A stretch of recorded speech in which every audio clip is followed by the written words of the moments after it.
Hey guys, it's me, let's see, oh, I lost count. Well, it's day 2 of this week. All right, so look what I have in my hand. I'm showing you, I'm growing some watermelon at my house. Have any of you guys decided to do something like grow plants, something different since you're at home? Let me know in the comments. All right, so today we read chapter 18, Charlotte's Web. And it was interesting because it was very short and it was about the evening. It says the chapter was even called The Cool Evening. So if you read this, you probably tried to do your theme graphic organizer while you're reading. So you should have started off with just reading the chapter and then putting the beginning, middle, and end of the chapter. And in this chapter, there was really no problem. There was just a goal of Charlotte. And what I noticed is that Charlotte needed to find a word. So she sent Templeton off to find a word and he came back with the word humble. And this really signifies, if you're filling out your graphic organizer, to really think about, okay, what was the whole thing about? And she came up with the word humble. She put it in the web, and then they went to sleep. And Charlotte said at the very beginning that this is her last time she's going to be doing this. And then Wilbur, when they're going to sleep, said he would feel lonely if she wasn't there, and he wanted her to sing a song. She was tired, and we already talked about this in class, you guys. But the reason why she was getting so tired is because we talked about how when spiders lay their eggs, they die. So it sounds like she's coming to the end of her life and about to lay those eggs that we've already talked about. So we already used our inferencing skills there and know that what's going on. So to be able to think about the whole chapter, and she's coming to the end of her life, and she said she's finally doing something for herself. But remember, Wilbur doesn't know what she's doing. Definitely that word humble is a part of this chapter, and it seems like Charlotte, humble means giving up stuff for other people and putting other people first and not thinking yourself is better than others. And Charlotte is definitely a humble person because she gives everything to Wilbur to help him survive and not be killed for Christmas dinner. So I think this chapter, the theme of this chapter, what you should learn from this is to be humble, to help others, just like Prometheus did. And he helped the humans for no reason, just like Charlotte's helping Wilbur so that he doesn't die.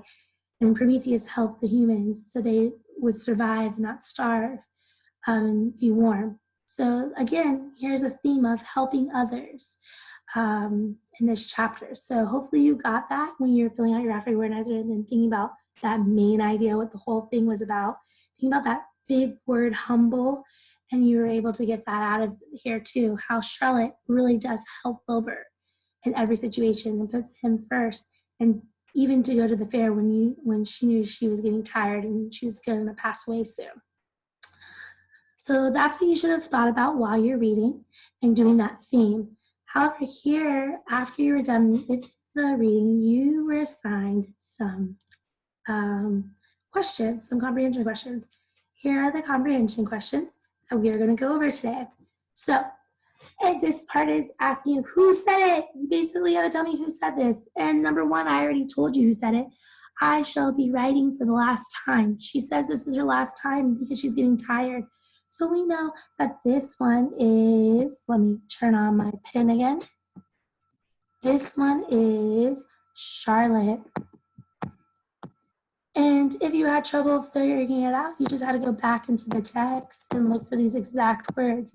Now remember, when a character says something, it is going to be in those quotation marks, just like we have here. Here's the quotation marks, and right here. So you just look for those quotation marks in your book. And this was a short chapter. And just in case you couldn't find it, it was at the beginning on page 138, that first page. All right, it says, well, I hope you're satisfied. that's again Templeton talking to Charlotte about that word. So that word is humble, and we saw this, this was Templeton saying this to Charlotte, and you should have found this on page 140, guys, page 140. All right, next, sing me that song about the dong in the dark. That was Wilbur because he was falling asleep and he wanted Charlotte to sing a song, but she was just too tired to sing it to him. This was Wilbur, and you should have found this on page 142. Next, you are a famous pig, and you are a good pig. This is what Charlotte said when Wilbur again asked her, do you think they're going to kill me and eat me when winter comes? And this is what she says, and she says no because she's too famous now. So again, this is on this is Charlotte, and it is on page 142. Number 5, did you have a good time at the fair? Did you have a good time at the fair? This is at the very end of the chapter, and it goes from the animals talking, and it goes into the humans talking because they went home. Remember, they left the fair because they don't spend the night there, but the animals do spend the night there while they're waiting to be judged and to see if they can win a contest or win the fair prize. And so this is Mrs. Arabelle. At the end, she's tucking her kids in, and she tucks Fern in, and she asks Fern this question. And Fern did enjoy the fair, did have a very good time. And it's on page 143. It is something for me for a change. So again, this is Charlotte. She's talking to Wilbur, and basically she's saying, you know what, this thing I'm making is going to be for myself, which is the eggs. You guys know it's the eggs. For a change, because she always puts everyone else first. She is a very humble character. She's not scary like most people think spiders are very scary. Remember, the author wrote this to show a better light on spiders that we read at the very, very, very beginning when we started this book. So this is Charlotte. It just shows you how humble she was, because she's finally at the end of her life going to be making something for herself. And this is on page, again, 143 at the end of our chapter. All right. So there you go. Let me clear these off. And let's go to the next section. Now this section was a little messed up, and I don't know why it's saved like this. So this was supposed to be taste. Let me write it in here for you. Taste. I don't know why it's saved down here. I'm going to cross that out. And this is supposed to be smells. I messed that up too. All right. So you're supposed to, it says, there are many sights, sounds, smells, and tastes at the fair. Classify the words in the correct box on the chart below. So if you couldn't figure that out, I hope you use your problem-solving skills to figure out that's what you're doing with these words. That's what the words were supposed to be. You're missing, 2 are messed up, but I think you should be able to figure it out and put it in there. All right, so here we go. Popcorn. Popcorn, you can definitely see it, and you can definitely smell it, and you can definitely taste it. So I'm going to put popcorn in all those categories. It did not say it had to be only one category. So popcorn you can smell or see, you can taste it, and you can smell it. All right, creamy. Well, creamy, the only thing you do would be touch it, which they don't have that there, but you can definitely taste it. So I'm going to put creamy here. All right, sticky. Well, that would be touching, but they don't have touching. Sticky. I'm gonna say maybe that was smell, taste, not smell, sticky. Because maybe like if you chew bubble gum, taste it. If you find that it belongs in another category, which it might belong in another category, let me know in the comments and add motto. Crackle. Well, crackle, you hear a crackle. So I put that one there. Hamburgers. Again, I think that's like popcorn. Hamburgers. Here, you can see it being made. You can taste it. And you can smell it being made, or you can smell it before you taste it. So yeah, there is definitely a lot of, that's a bar there. There is definitely a lot of sounds and sights and smells when you go to the fair. So this skill right here, not only are you classifying, but you're definitely having to visualize it in your head when you're at a fair. What do you see? What do you hear? What do you taste? What do you smell? And put it in these categories. So this is helping you with your visualization skills. All right, so next is music. That would be hearing. Here. Sweet, I would think that would be a taste. Lights, you see lights. Ferris wheel, ooh, I definitely think that would be also a sight. Ferris wheel. Blatting, blatting. Blatting, if you don't know what blatting is, it is when a sheep makes a sound. So blatting would be the sound of the sheep making the sound.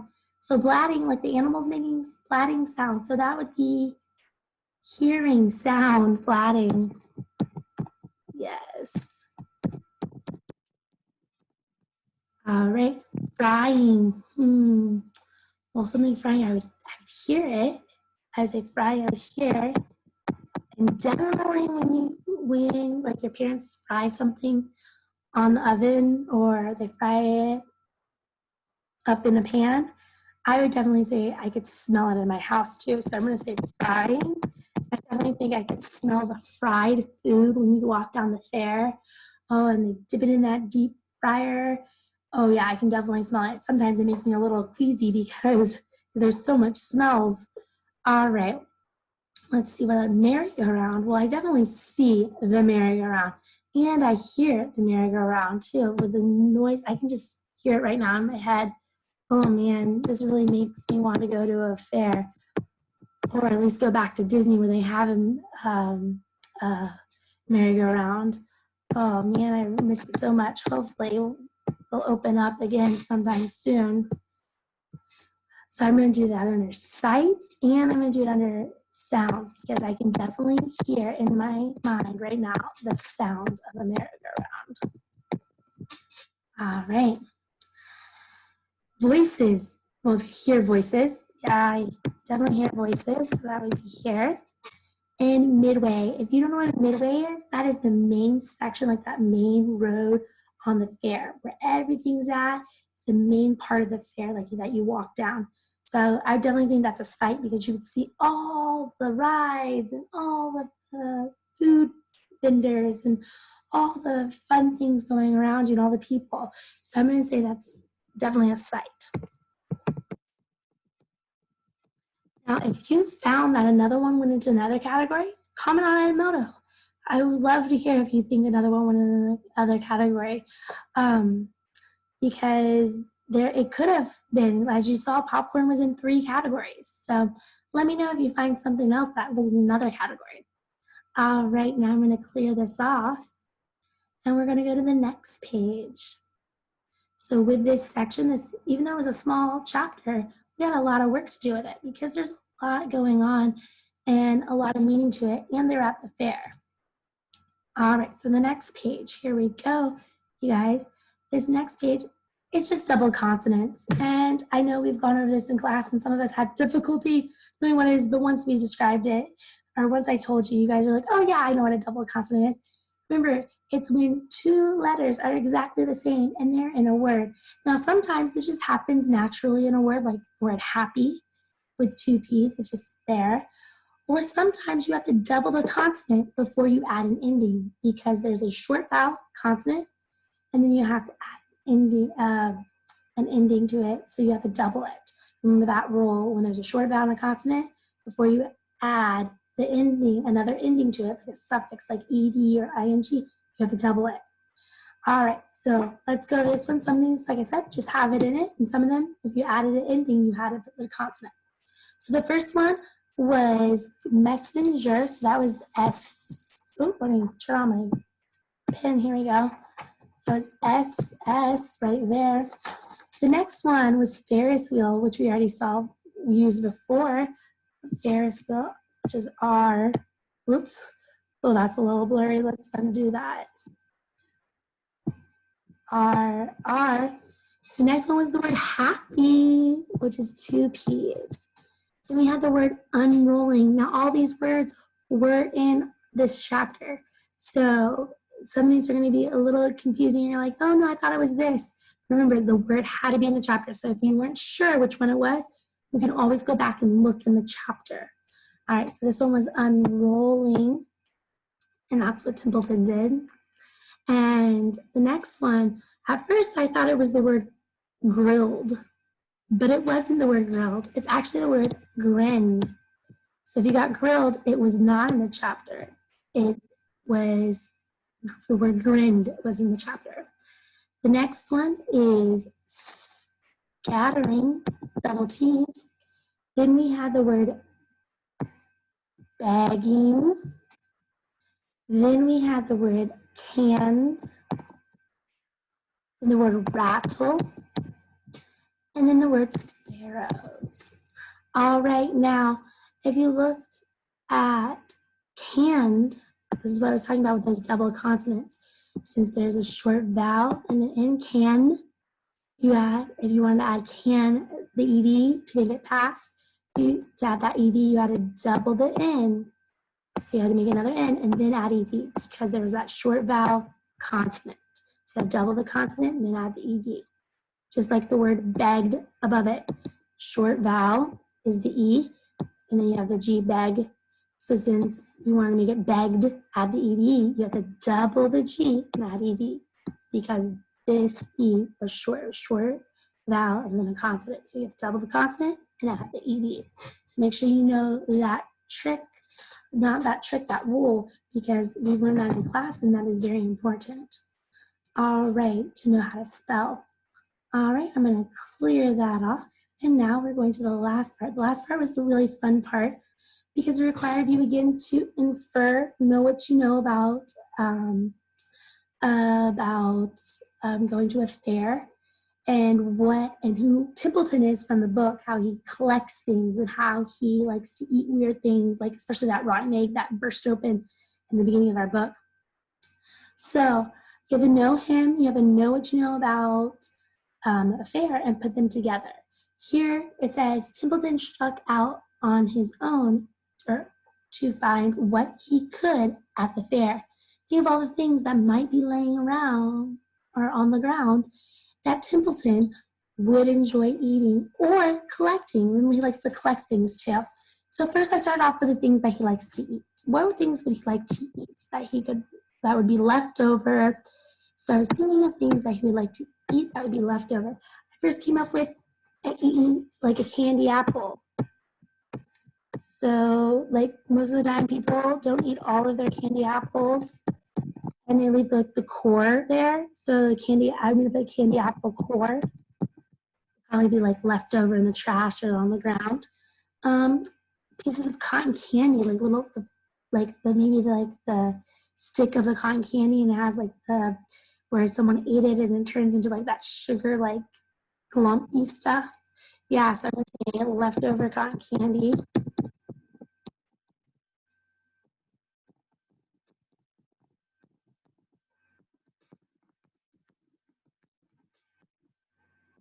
All right, I know that's an N. That looks like an H. Ugh. All right, let's try that again. There we go. All right, number 3, I put down hamburger because I would say some people probably don't eat the whole entire hamburger. Hamburger. Pizza, because there could be like the cheese of a pizza, or pepperoni. Other things, hot dog. And then when I thought about hot dog, I was like, you know what? I bet you someone left also a corn dog in the trash, like parts of a corn dog. And then, ooh, I thought this melted ice cream. Sometimes the ice cream just melts. You don't get to eat it all, and you don't want to eat it, so you just throw it away in the cup or in the cone. So melted ice cream he might see in there, like to eat that. So then I was like, okay, I'm sort of out of ideas for the eating part, thinking about what he could like that's at a fair and inferring. So now I'm going to infer about things he would collect. What could someone drop and he could collect or throw away in the trash? And I was like, oh, you know what? Bottle caps. I remember this book was written a long time ago. I believe it was actually written in the 60s, if I'm not mistaken. Let's see. Oh, actually the 50s, so even earlier than that. And back then, they did not have a canned soda where you just pop it open. They had bottle soda. So people would just pop it open, and there would be like a little bottle cap on top. If you've never seen one, it's like a little cap that holds onto the bottle. But it was like a metal. It wasn't plastic like they are now. So bottle caps, people would throw those away, and they'd be on the ground. I was also thinking, you know what? Used ride tickets, because back then they would have ride tickets. So people would throw those. Oops, what did I do there? Ride tickets. Here, ride tickets used, so they just throw them away. And then you know what? Some people could drop coins, like little coins. They could be dropping them on the ground by accident. And if he finds them, he would like to get those. So you know, I came up with 10 things. What 10 things did you come up with that he would like to collect or to eat at a fair that you would think would be there? Comment in Edmodo. Let me know what type of things you think were at the fair that he could eat or collect that you inferred.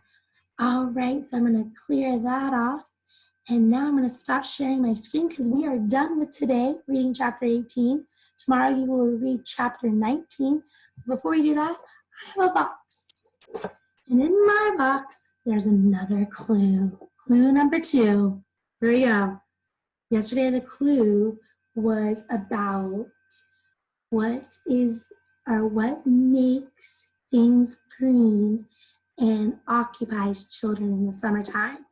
Now, here is the second clue. It's going to really confuse you guys. You're not going to even be able to figure out this. This is the clue. Darth Vader to the lightsaber. What crazy thing is Miss Bruce going to do on Thursday? Something that makes things green and occupies kids in the summertime. And then a Darth Vader with a lightsaber? Don't know. Wait till your next clue tomorrow to see if you can figure it out. All right, I'll see you guys later. Bye.